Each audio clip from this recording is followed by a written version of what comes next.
बिस्मिल्लाहिर्रहमानिर्रहीम। अस्सलाम वालेकुम। इंसाफ न्यूज़ रूम में खुश आमदीद। मैं हूं डॉक्टर मोहम्मद फ़ारूक। एक अफसोसनाक खबर के साथ हाजिर हूं। हालिया में सुजुकी पिकअप के सोए ड्राइवर ने सड़क किनारे खड़े 4 अफराद को कुचल डाला। हादसा के नतीजा में 10 साला बच्चा जान बहक, 3 अफराद शदीद ज़ख्मी हो गए।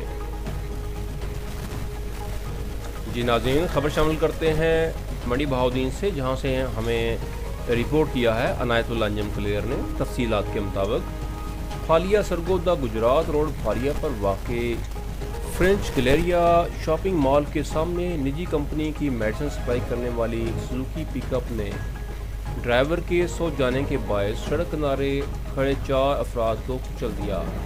हादसा के नतीजे में 10 साला जवाद मौका पर जान भाग, जबकि इसका 14 साला भाई जुनेद और साथ खड़े 2 अफराद भी शदीद ज़ख्मी हो गए।